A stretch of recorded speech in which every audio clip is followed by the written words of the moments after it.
Balthazar ഉണ്ടോ? ഉണ്ട്. ആരാണ്? ജിജി മോൾ, ബെൽത്താസിന്റെ ഫ്രണ്ടാ. ഓ, മനസ്സിലായി. എങ്ങനെ? ഉച്ചയ്ക്ക് ബെല്ലിനെ വിളിച്ചിരുന്നല്ലേ? ആ. വരും. ബെൽ. യെസ്. ജിജിമോൾ. ജിജിമോൾ ഭയങ്കര സുന്ദരിയാണല്ലോ. സുന്ദരിയൊക്കെയാണ്, പക്ഷെ എന്നാ ചെയ്യാനാ? ഇരിക്കും, കുടിക്കാൻ എന്തെങ്കിലും എടുക്കാം. നീ വിളിച്ചപ്പോൾ ഞാൻ ബൈക്കിലായിരുന്നു. കവലയിൽ ഞാൻ കുറേ നേരം നിന്നായിരുന്നു. അയ്യോ, ഇതാ ഫയലും. ഞാൻ ഇറങ്ങിയതാ അങ്ങോട്ട്, പക്ഷെ അപ്പോഴാ അച്ഛന് കൂടുതലായി. പിന്നെ ഈ ട്രിപ്പിളിലും പരിപാടിയൊക്കെ ആയിട്ട് ആകെ. ഓ, അപ്പോൾ ഒരു ഉത്തരവാദിത്തമൊക്കെ ഉണ്ട് ഇപ്പോൾ. ഞാൻ ഇവിടെ വെറുതെ ഇരിക്കാനെന്ന് ഇപ്പോൾ മനസ്സിലായില്ലേ? അത് മനസ്സിലായി. എന്നിട്ട് അച്ഛനെവിടെ? ആ മുറില വാ.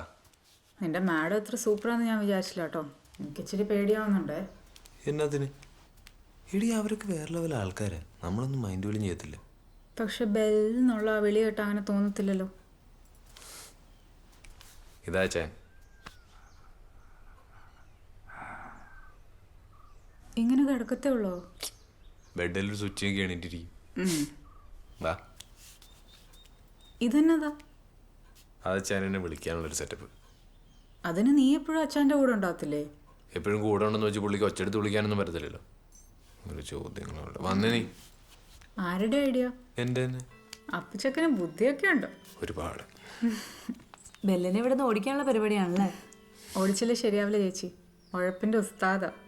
ഏയ്, നമ്മളൊരു പിടിയിട്ട തീരാന്ന് ഉഴപ്പിക്കുള്ളൂ. പേടിക്കണം. എന്നാ നമുക്ക് ഇറങ്ങാം. അല്ല, എനിക്കിന്ന് ഇവിടെ നിൽക്കണം. അച്ഛന് ട്രിപ്പ് ഇട്ടേക്കുമല്ലേ? സർട്ടിഫിക്കറ്റിൻ്റെ കോപ്പി ഞാൻ എടുത്ത് വെച്ചിട്ടുണ്ട്. പക്ഷെ ഒറിജിനൽ പിന്നെ പ്രൊഡ്യൂസ് ചെയ്യേണ്ടി വരും. ഞാൻ ഇറങ്ങുവാണ് ചേച്ചി. ഇത്ര പെട്ടെന്നോ? വീട്ടിൽ അനിയത്തി ഒറ്റയ്ക്കാ. ചേച്ചി മോളെ, ഒരു 20 മിനിറ്റ്സ് ആണ്. ഈ ട്രിപ്പ് തീരുമ്പോഴത്തേക്ക് ഞാൻ എത്തിയേക്കാം. ഓക്കെ. വാ. ശരി ചേച്ചി. ആ ട്രിപ്പ് കഴിഞ്ഞാൽ നിനക്ക് വീട്ടിൽ പോയിക്കൂടെ?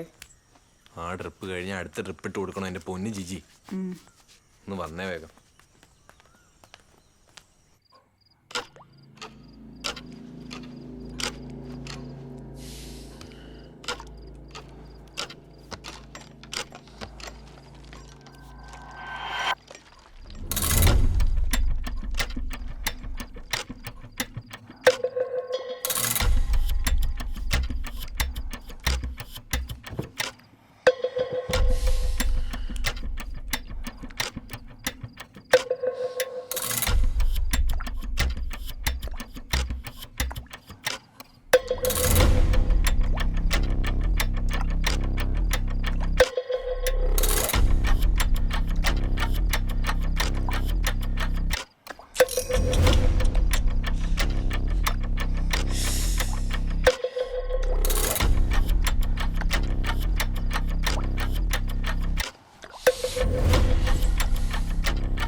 അച്ഛൻ ഓക്കെ.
മെടുക്കനാട്ടോ. വൈകുന്നേരം നല്ല കഷ്ടപ്പാടായിരുന്നല്ലേ? ഓ, എനിക്കിപ്പോൾ കഷ്ടപ്പാടൊന്നും അറിയത്തില്ലാത്ത അവസ്ഥയാണ്. അതെന്താ? മാഡം എപ്പോഴും ഇങ്ങനെ അടുത്തുണ്ട്. മാഡം ഒന്നും വേണ്ട, സെലേന അത് മതി. എന്നിട്ട് ഞാൻ അടുത്തുള്ളപ്പോൾ ഭയങ്കര രസമാണ്. സെലന എന്നുള്ള പേര് തന്നെ എന്നാ ഭംഗിയാ. എൻ്റെ മമ്മിയുടെ പേരായത്. എനിക്കൊരു കൂട്ടുണ്ടായിരുന്നു, തന്നെ പോലെ ഒരാൾ. അയാളാണ് എനിക്ക് ഈ പേരിൻ്റെ കഥയൊക്കെ പറഞ്ഞു തന്നത്. അതിനാ സെലേന എന്ന് പറഞ്ഞ യവനരുടെ ദേവതയാണ്, ചന്ദ്രദേവത. അങ്ങനെയാണെ മമ്മി അറിഞ്ഞിട്ട പേരാ. ഇത് നോക്കിയേ, ആകാശത്തൊരു റാണിയെ പോലെ സൂചിച്ചങ്ങ് നിൽക്കല്ലേ അവള്. സംഭവം ഇവിടെ നോക്കുമ്പോൾ റാണിയാണ് സൂചി നിൽക്കുക എന്നൊക്കെ തോന്നും. അടുത്ത് വന്നാലും സത്യം എന്താണെന്ന് മനസ്സിലാവും. എന്നാ ശൂന്യതയിൽ അങ്ങനെ ഒറ്റപ്പെട്ട് നിൽക്കല്ലേ, കുറേ നീറുന്ന മുറിവുകളൊക്കെ ആയിട്ട്. അതിനെ രാജാവ് വീണു പോയതുകൊണ്ടാണോ ഒറ്റപ്പെട്ട് നിൽക്കാന്നൊക്കെ പറയുന്നത്? അച്ഛനെയാണോ ബലരാജാവെന്ന് ഉദ്ദേശിച്ചത്? ആ,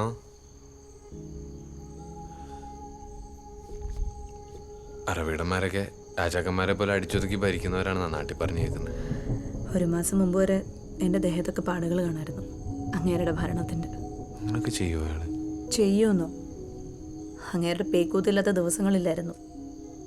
അതിന് പ്രത്യേകിച്ച് കാരണങ്ങളൊന്നും വേണ്ട. തനിക്കറിയോ, ഒരു ഗെയിമിന് തോറ്റു കൊടുത്തില്ലെങ്കിൽ പോലും ഇവിടെ ഭൂകമ്പായിരിക്കും.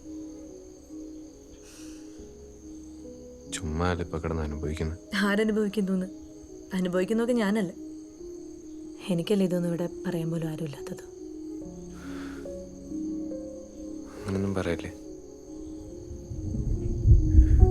പിന്നെ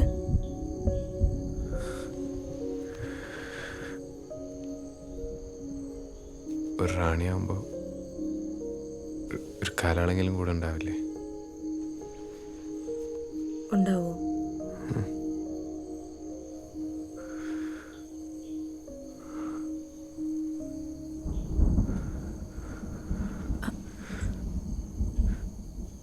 എങ്കിൽ ഞാൻ ഡിന്നർ റെഡിയാക്കിയിട്ട് വരാം.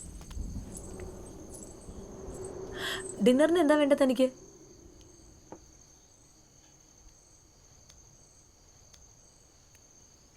ഇന്നലെ 5-ന്റെ സമയത്ത് എന്തോ കിട്ടുമെന്ന് ഞാൻ പ്രതീക്ഷിച്ചായിരുന്നു. അതെയോ? എന്നാ എൻ്റെ മനസ്സ് മാറുന്നതിന് മുമ്പേ അതങ്ങെടുത്തോ.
ഉള്ള സ്ഥലം ബാങ്ക് വെച്ചിട്ട് സാറേ കഴിഞ്ഞൊരു ലോൺ എടുത്ത് ഒരു മാസത്തിൻ്റെ കാര്യം ഉണ്ടാകത്തുള്ളൂ. അതെല്ലാം നടക്കല്ലേ? ഒന്നുമില്ല. ശരി എന്നാ, ശരി. ഒന്നുമില്ല. എന്താ കാര്യം? ഒന്നുമില്ലെന്നേ.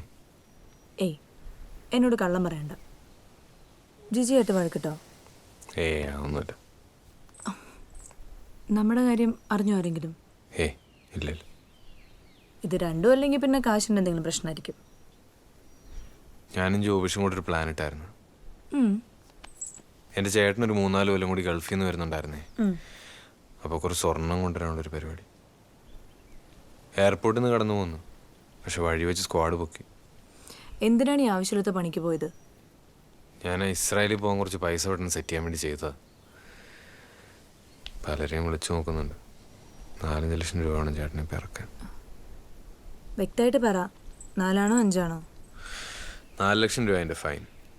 പിന്നെ ഈ കിമ്പിളും എല്ലാം കൂടെ ഒരു 1 രൂപ വരുമായിരിക്കും. ഇത്രയും പൈസ ഞാൻ എവിടെ പോയി ഉണ്ടാക്കുന്നു. രക്ഷപ്പെടാൻ വേണ്ടി ചെയ്തതാ. ഏയ്, തൽക്കാലം ബെല്ല് ഇതൊക്കെ കളഞ്ഞിട്ട് അച്ഛൻ്റെ അടുത്തേക്ക് ചെല്ല്. നമുക്ക് വഴി ഉണ്ടാക്കാന്നേ. ചെല്ല്.